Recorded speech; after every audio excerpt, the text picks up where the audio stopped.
haya llegado a destino, ¿sí? Entonces, una vez vencido, ese documento deja de ser válido para transitar.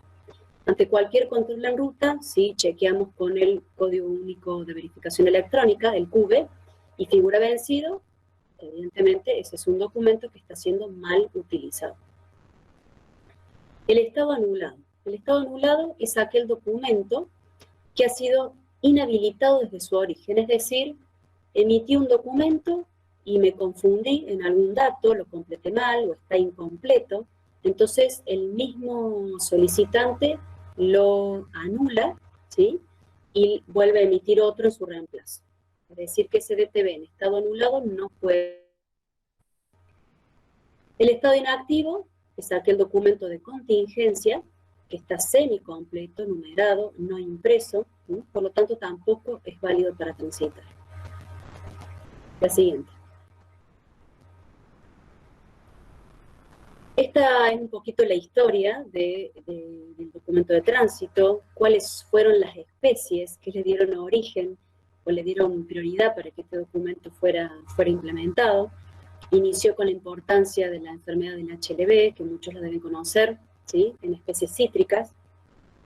Luego le siguió la incorporación del algodón, por la importancia de la plaga del picudo algodonero y todos aquellos artículos reglamentados que están relacionados a esta especie. Tienen la obligatoriedad de circular con DTB. Luego todo lo que son hospederos de mosca de frutos, como mencionaba mi compañera hace un rato, no puede pasar ningún vehículo que contenga hospederos de mosca hacia la zona patagónica, bien digo. Y luego le sigue la vid, ¿no? Por la importancia fitosanitaria en lo que respecta a la obesia botrana, ¿sí? Que es una polilla muy devastadora en estos sistemas productivos.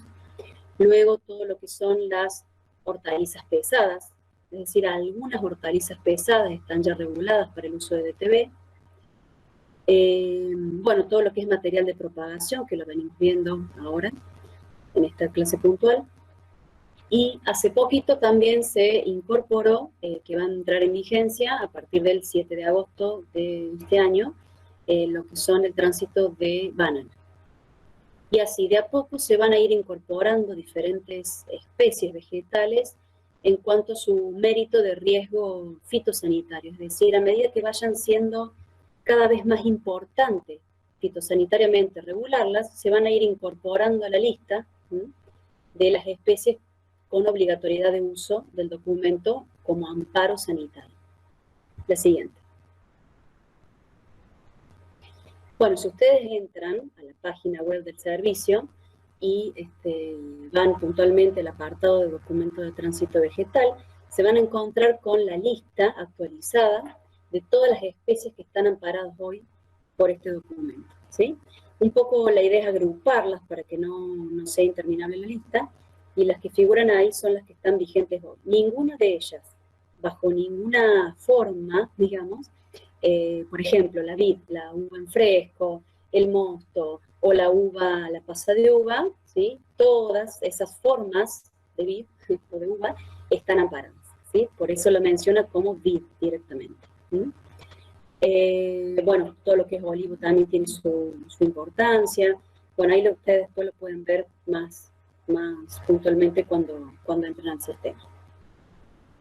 Lo importante, me parece que no lo hemos dicho también, es que el SENASA va a regular todo aquel material de propagación, micropropagación y multiplicación vegetal, a excepción de semilla botánica, ¿sí?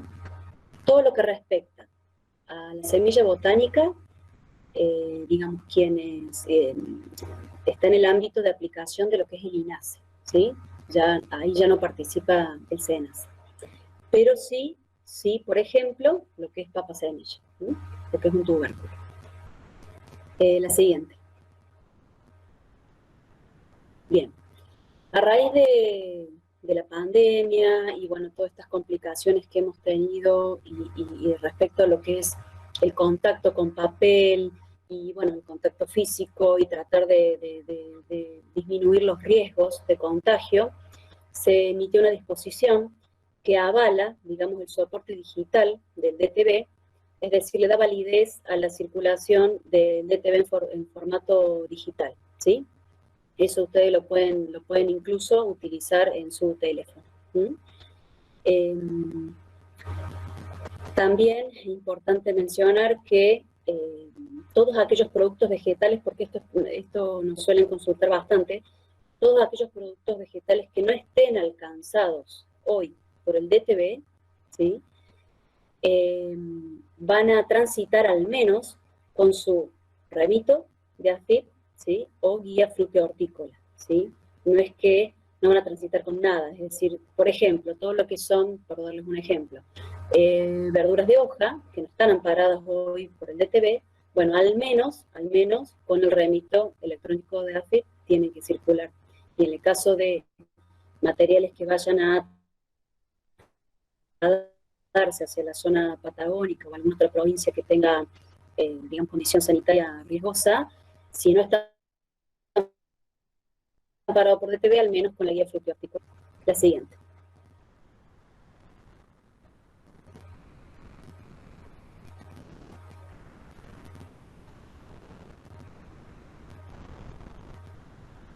Bien. ¿Qué opciones tenemos en cuanto a los movimientos posibles que se pueden realizar en el SIG-DTB? ¿Sí? Que el origen y el destino estén debidamente registrados, habilitados, y que ese tipo de movimiento que nosotros queremos hacer esté permitido, es decir, que no tenga restricciones. En ese caso, el SIG-DTB nos va a permitir emitir el documento completo. También podemos querer hacer movimientos que por cuestiones fitosanitarias que el SENASA tiene hoy reglamentadas, ese movimiento esté bloqueado, ¿sí? Entonces, en ese caso no vamos a poder emitir el DTB aunque querramos, ¿sí? ¿Por qué? Porque quizás ese movimiento digamos, querramos trasladar material que está en una zona con presencia de una plaga cuarentenaria, por ejemplo, y estamos queriendo trasladar ese material a otra zona que le llamamos nosotros limpia, en la cual está ausente esa plaga. Entonces, ese movimiento tiene su fundamento fitosanitario por el cual está bloqueado, ¿sí? No se puede realizar, porque estaríamos dispersando la plaga de una provincia a otra. Y también puede ser estos grises, que son aquellos movimientos que se pueden realizar, pero con cierta advertencia. ¿Qué significa la advertencia? Bueno, puede ser que quizás en origen ese material antes de salir necesite una intervención de SENASA, por ejemplo, ¿sí? Una intervención en origen o una intervención en destino, pero que se puede realizar. La siguiente.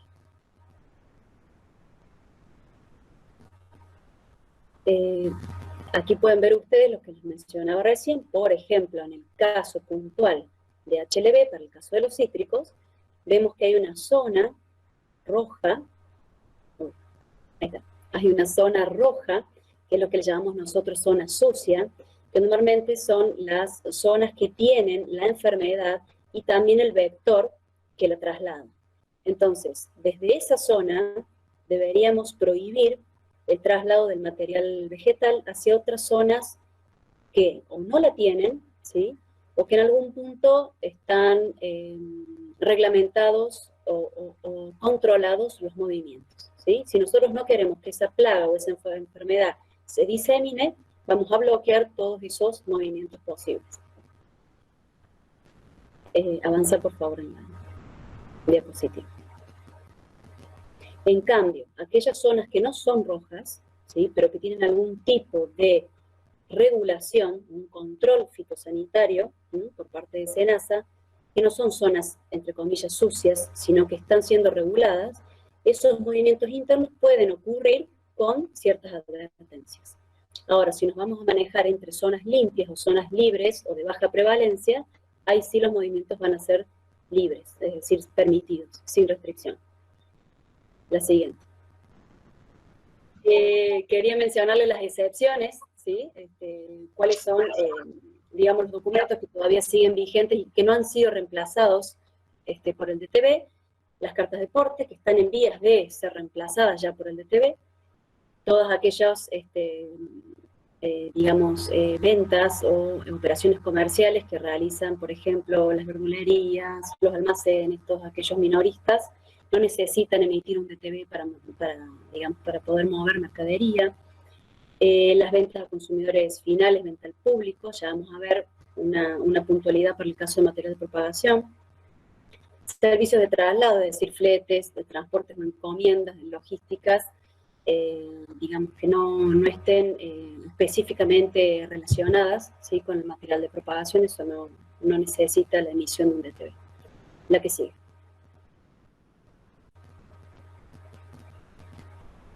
Bien. Y acá sí ya me relaciono, me inmerso en la 27, la resolución 27, porque es la que habla puntualmente del movimiento de material de propagación. Aquellas ventas con destino al consumidor final de especies no ornamentales, es decir, no ornamentales quiere decir todos aquellos grupos de especies prioritarias para el SENASA, o especies de riesgo que le llamamos nosotros, en tanto la venta sea igual o menor a 5 unidades, ¿sí?, en ese caso no va a necesitar la emisión de un DTV. Y siempre y cuando no salga de la jurisdicción provincial. Eso es, por ejemplo, un vivero que quiere vender dos naranjos, un limonero, un kiwi y un olivo, ¿sí?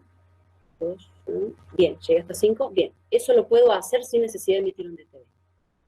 Ahora, si el volumen que voy a comercializar supera esa cantidad, ahí sí ya estoy obligado a emitir un DTV, ¿sí?, aunque sea una persona física la que me lo esté solicitando.